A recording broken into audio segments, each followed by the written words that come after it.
Memory is a strange country. You can live your whole life trying to escape it. Build walls around it. Bury it so deep that you forget you buried anything at all. And then, without warning, a sound or a smell or a fragment of melody will unlock a door you didn't know existed. And suddenly you're 7 years old again, standing in a hallway watching your mother walk out the door for the last time. New Orleans understands this.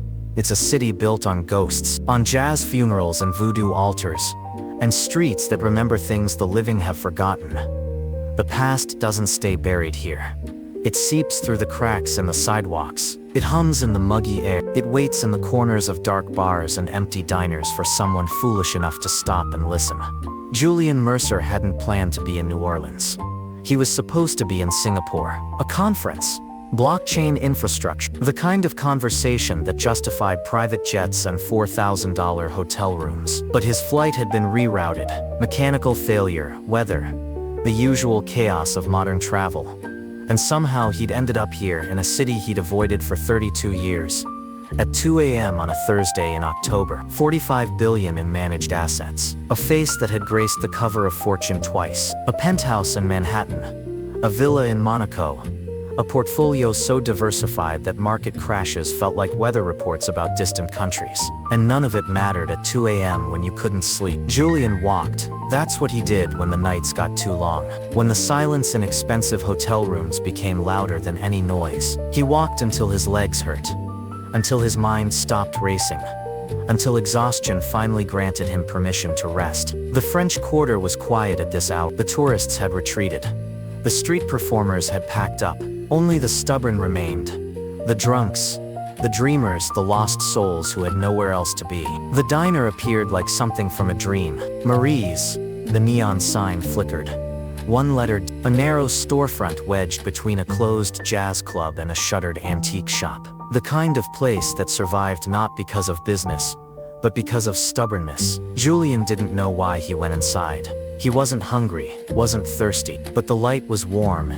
And the street was cold, and something about the flickering sign felt like an invitation. 3 booths, a counter with 8 stools, checkered linoleum that had seen better decades, the smell of coffee that had been on the burner too long and bacon grease that had seeped into the walls. One customer, an old man in the corner, asleep over a cup of cold coffee. One employee, a woman, mid-30s maybe, wiping down tables with a rag that had given up on cleanliness long ago. Julian sat at the counter. The woman didn't look up.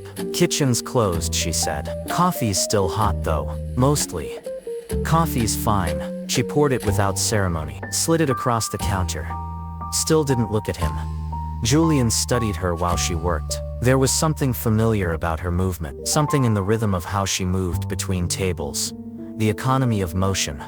The quiet efficiency of someone who had done this 1,000 times and would do it 1,000 more. She was humming. At first, Julian didn't register it. Background noise. The kind of absent melody people produce when they're alone with their thoughts, forgetting that anyone else exists. But then the notes began to arrange themselves into something recognizable. A pattern, a shape, a sequence he hadn't heard in 32 years. His hand froze halfway to the coffee cup. The melody was simple, almost childlike. A lullaby, but not any lullaby he'd ever found in any database, any music archive, any obsessive late-night search through folklore collections and regional recordings. He had looked, God, how he had looked. Hired researchers, musicologists, people who specialized in tracing obscure songs to their origins. And no one had ever found it. Because it didn't exist anywhere except in his memory. A melody his mother had sung to him every night for 7 years. A melody that had vanished when she did. A melody he had started to believe he had invented. That his child's mind had fabricated to fill the space where a mother's love should have been. And now this woman, this stranger in a dying diner in New Orleans, was humming it like it was the most natural thing in the world. Julian's coffee sat untouched. His heart was beating in a way it hadn't in decades, and the only thought in his mind was a question he was terrified to ask. "Who are you?" The woman stopped humming. She looked up, finally noticing the man at the counter staring at her like she'd just spoken in tongues. Her expression shifted from tired indifference to guarded suspicion. Something wrong with the coffee? Julian's mouth was dry. His voice came out wrong. Too urgent, too desperate. That song. Where did you learn that song? She frowned.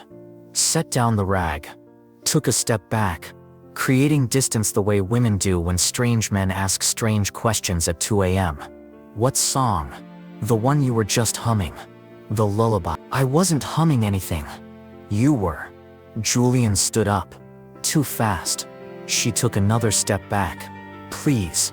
I'm not trying to scare you. I just need to know where you heard that melody. She studied him, taking in the expensive coat, the watch that cost more than her annual salary, the desperation that didn't match the wealth. Mister, I think you should go. My mother used to sing it to me. The words poured out before he could stop them. Every night, for 7 years. And then she left, and I never heard it again. I've spent decades looking for that song. Hired people searched archives. It doesn't exist anywhere. No recording, no sheet music, nothing. He was shaking now, and you were just humming it, note for note, like it was nothing. The woman's expression changed. The suspicion didn't leave, but something else joined it. Recognition, maybe, or fear. Who are you? My name is Julian Mercer. The name landed like a stone in still water. Her face went pale. That's not possible. You know my name? She didn't answer. Her hand moved to the counter, steadying herself against something invisible. Her eyes were searching his face now, not with suspicion, but with something deeper, something that looked like grief. Your mother, she said slowly. What was her name? Marguerite. Marguerite Mercer. Maiden name Fontenot. The woman closed her eye. When she opened them, there were tears. My name is Colette, she said. Colette Fontenot. Marguerite was my mother too. She talked about you, Colette said. Her voice was hollow. The voice of someone unlocking a room that had been sealed for too long. Every day, every single day, until she died. She left me. Julian's voice cracked. She walked out the door when I was 7 and never came back. No phone call. Nothing. That's what your father told you. That's what happened. Colette shook her head slowly. Your father lied. She reached into her apron, pulled out a phone, scrolled through photos until she found what she was looking for, turned the screen toward Julian. A woman, older, thin, hospital bed, eyes that Julian recognized because he saw them every morning in the mirror. She didn't leave you, Colette said. She was taken from you. She had been diagnosed with a degenerative illness. Something in the brain. Something that made her forget things. Lose time. Become someone her husband didn't recognize.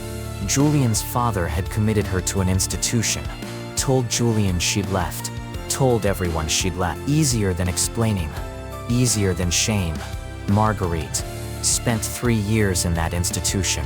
When she finally got out, she tried to come back. But Julian's father had remarried, had moved, had built a new life that didn't include a broken woman with a broken mind. She came to New Orleans because she had nowhere else to go. Started over. Met a man who didn't care about her past. Had a daughter. Colette. She never stopped singing that song. Colette whispered. She said it was the only thing she had left of you. The only thing they couldn't take. Julian couldn't breathe. Everything he had built. Every wall. Every defense. Every carefully constructed story about being abandoned. About not being enough. About being the kind of child a mother could walk away from. All of it was crumbling. She looked for you, Colette continued. For years. Hired a lawyer when she could finally afford one. But your father had covered his tracks. And by the time the internet made it easier to find people, she was too sick. The same illness that took her away from you the first time came back.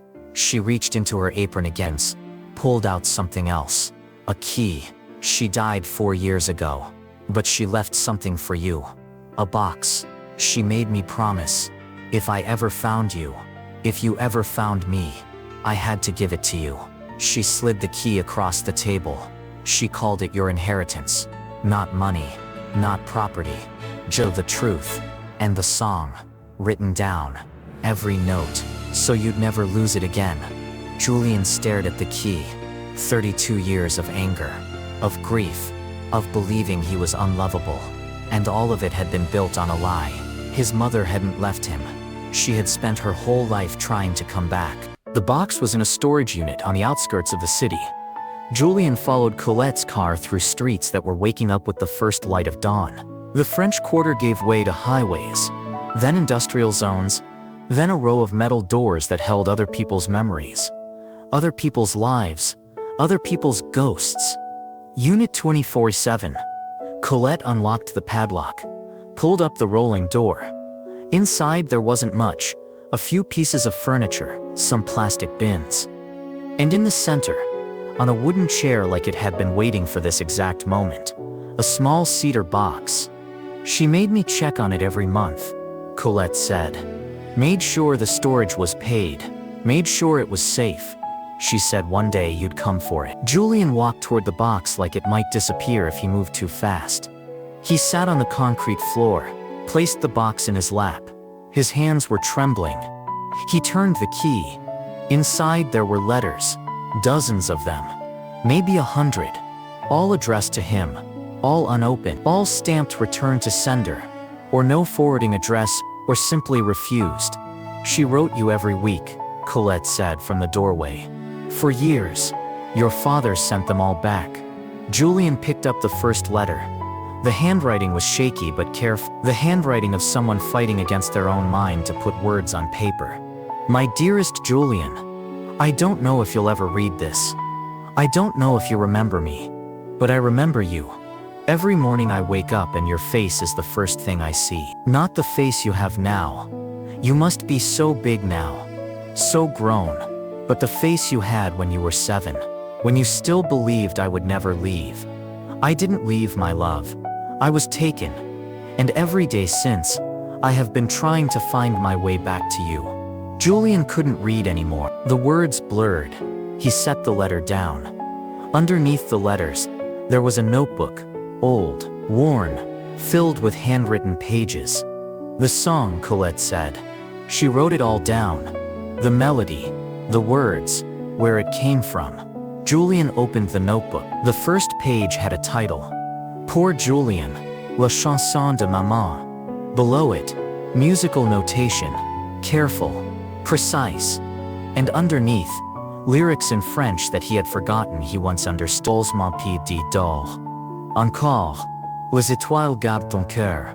Même quand maman est loin de toi. Ma chanson reste là. Sleep, my little one. Sleep still. The stars guard your heart.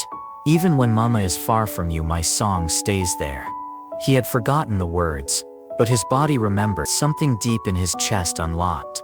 A door that had been sealed for 32 years, swung open, and behind it was a 7-year-old boy who had never stopped waiting for his mother to come home.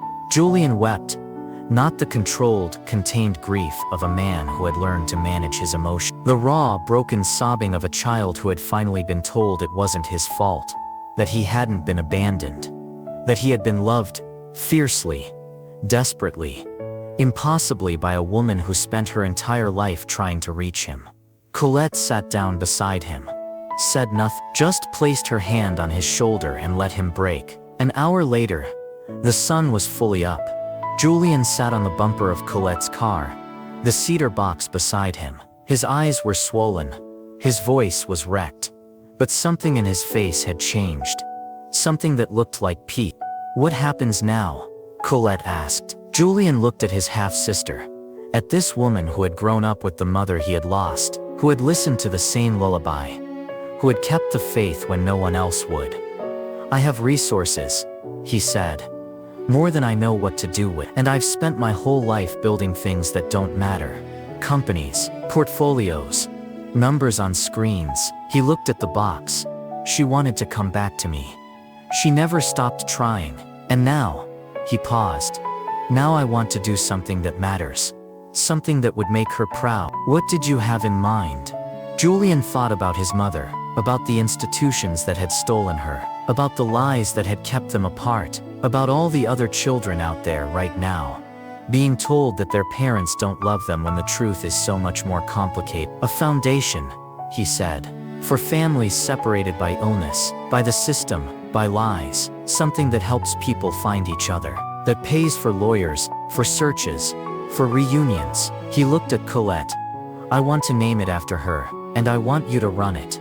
Colette's eyes widened. Julian, I'm a waitress in a diner that's barely surviving.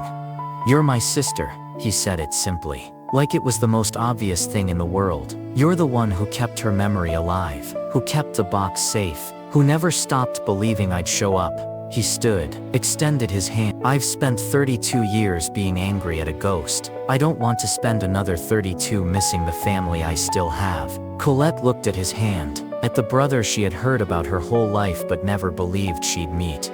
She would have liked this, Colette said quietly. She always said you'd do something big one day, something that mattered. Julian smiled. The first real smile in years. Then let's make her right. The sun climbed higher over New Orleans, the city of ghosts, the city of memory, the city that had brought a brother and sister together across 3 decades of silence. And somewhere, in the space between the living and the dead, a mother's song played on.